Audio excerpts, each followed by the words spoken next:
my God. Alex Stein, I'm considered one of the sexiest men in conservative politics, and one thing I want to say, a lot of people are going to hear my testimony and you're going to say you're anti-LGBTQ. I want to say that's impossible because I'm a Dallas Cowboys fan, so obviously I have a lot of Bro. gay pride. Bro, it's only 14 seconds in. But, you know, a lot of conservatives like yourself, you want to outlaw transgenders in women's sports. I disagree. I like transgenders in women's sports because you can gamble on them and win money. And I won so much money on Leah Thomas's propeller in that pool. I almost turned draft kings, into draft queens. And, you know, I actually like transgenders in the military, too, because, first of all, transgenders are some of the meanest people on planet Earth, so they'd make a good soldier, don't you think? And then, you know, second of all, transgenders love to do mass shootings. So, you know, that's Alex Stein, holy fuck, bro. And then on top of that, the suicide rate is... Okay, I don't know if I can watch this. I think I'm going to get in trouble. Okay, I'm going to skip this part. I'm going to skip that part. Oh my God, bro. In the battlefield. Oh, Asmund watched it? Okay, I'm safe then. That means if I get in trouble, it's because I'm too small. That's why. Okay. So, you know, that's perfect for a military veteran. And then on top of that, the suicide rate is incredibly high among transgender people. So we could just use them like the Taliban has suicide bombers. Maybe you guys can actually, you know, if you commit suicide, actually help us in the battlefield. So that would be good. So I think we need transgenders in the military and women's sports. Now, when we come to the bathroom bill, though, this is an asymmetrical problem because, first of all, no dude cares if, like, a bisexual woman comes in there and tries to use, like, a pee funnel. You know, if some lady boy comes in there and wants to pee in a urinal. No guy's going to be threatened by, That's true, though. That actually is true. Trans woman. That's actually true. But we don't want these gargoyles. Listen, I have my First Amendment right. Let me just say. So, we're sick of these transgenders trying to invade women's personal spaces. So if some of you lesbians want to come in and pee next to me, you're more than welcome. The kind of is true, though. Like, I mean, the part about how I feel like, am I just wrong? Like, I feel like guys wouldn't care. Is that wrong? I think the reason why women are afraid is because there's a power disparity, right? The problem is the physical force disparity. So I know this intuitively as a person that both plays games and makes games. I know this intuitively, but people will abuse the rules as hard as they can. So you have to always account for the worst actors in any sort of community. You have to assume that people are going to abuse the rules, correct? So the problem is, if your rule is that all you have to do is say that you are whatever it is, then you become that, and then you can therefore use the women's restroom. That can cause issues because then you can have people that are actually not even trans that are doing that just specifically to be creeps. Right. And then what are you going to do? Like, are you going to, you're just going to ask them like, okay, well, like, are you actually trans? Or they're just going to say yes. Do you see what I mean? Is there's going to be people that are going to abuse the rules. And I think that's bad for everybody. The fact that some people are treating real life like a game in this regard is a problem that should be solved with just these people. Well, yeah, that's why you have to have tight rules, right? That's why when you have a situation like this, and this again goes to the whole thing of rules have to be made assuming that people will abuse them, right? You have to think in your mind. It's constant vigilance of having to think about, okay, when I create this law, when I create this rule, we have to make it in such a way that it cannot be abused by the most psycho people in society. Tight rules with hefty consequences, says My Memories. Yes, I was saying earlier, as soon as kids are involved, it changes the rule set, says Pondor. And Preacher Hunter says, if you let everything be a square hole, they'll put everything in a square hole. Yeah, exactly. And like this applies to like so much in life. You know, again, it's the reason I don't like red flag laws, right? It's not because I think crazy people should have guns, but it's how are people going to abuse the system, right? And that's the same problem here when you have, all it takes is a person saying that like, oh, I'm a woman, right? And that's all it takes. That's like the entire, that in itself is the scrutiny, causes situations. Again, I'm not even talking about trans people here. It causes situations where people who are just predators can use that as an excuse to go in there. And then you can't even say, like, what are you going to say against them, right? Like, you know, you tell them like, oh, hey, you know, you can't be using this. You're not even trans. And then they say, well, I am, right? And then if that is the only necessary component, then how can you argue with that? Do you see what I mean? Because then that makes it legal. And the thing is you know, this has nothing to do with even with people even assaulting. Like, they don't even have to really physically assault them, right? For them to use this as a sort of sexual thing, right?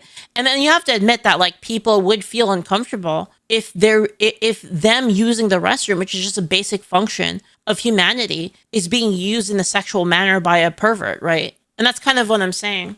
In fact, I think that this entire thing of like, let's just open it up to whoever, like, my actual take on this is I think that's actually bad for trans people. Because not only does that create a larger circle where you're basically adding these fucking freaks into the whole trans thing. There's going to be trans people who have nothing to do with this, and they're not trying to creep on people in the bathroom, but now they're lumped in with it. Do you see my point? That entire thing is now a part of it. That circle is too big that you're allowing freaks into it, basically.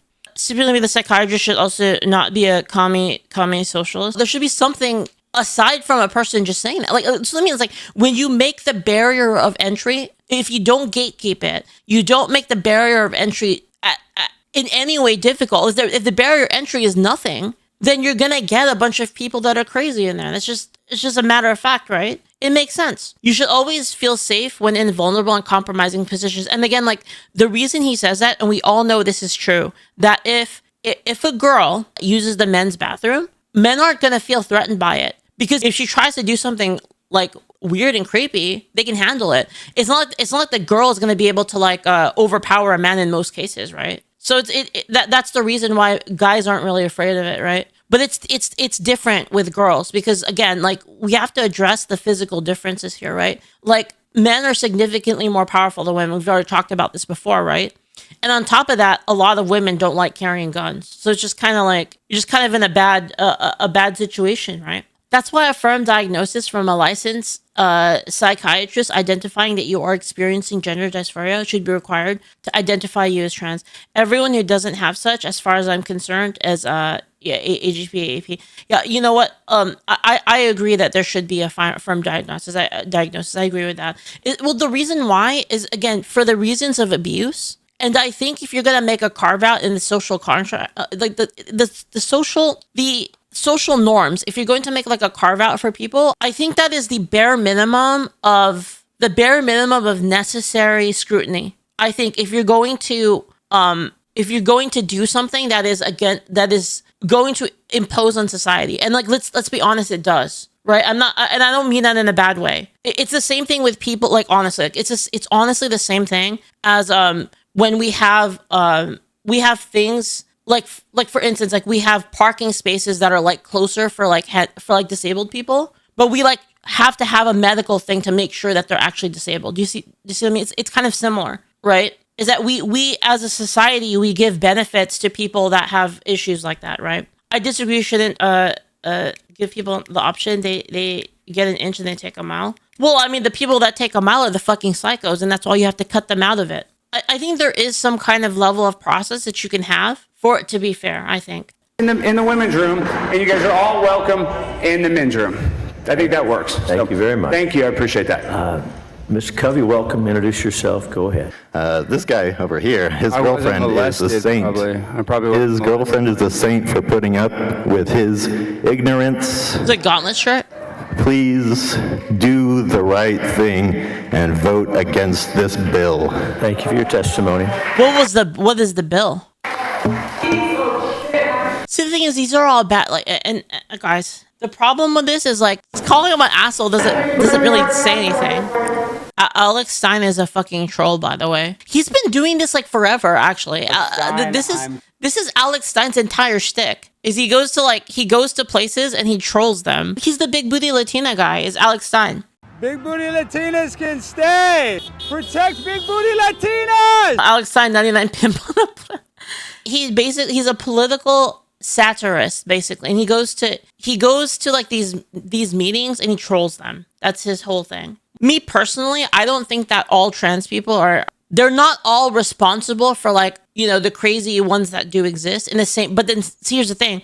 That's my standard. You'll have the same people who are saying that that's fine be like, oh, like a white person killed some black person, and they'll use that as like I don't do that. I'm not that person. Not responsible, but doing nothing I mean, the thing is, guys, is I don't think any of these groups are really monoliths, and I don't think they have like a sort of leader. You know, like I don't think it works that way. That would be like expecting someone to speak out from like the Mexican community about illegal immigrants. It's like, it doesn't make any sense, right? I don't think that all Mexicans are responsible for illegal immigration, for instance, right? In the same way, I don't expect there to be like a specific there to be a specific trans person that's like the leader of all the trans people that should make a statement for the entire group. I don't think that's fair. And also there are Mexicans that speak out against illegal immigration. There are trans people that speak out about this kind of stuff as well. Julio says, I'm against illegal immigration. Dude, you're Chilean. Get the fuck out of here. You're too far. Oh, like the mythical VTuber community. Like that too, yeah. Like there's no VTuber that speaks for all of VTubers, obviously, right? You know, again, just to reiterate like my point, I think that when you make the bubble too large, you're gonna have bad actors in that bubble. And I think it just makes sense. Nefarious people will always they'll always bend the rules, and they'll always find a way to get behind someone that's not nefarious and basically slipstream them into doing their nefarious actions, basically. I elect Leaflit as the head of VTuber community since she's the most inclusive and least racist VTuber.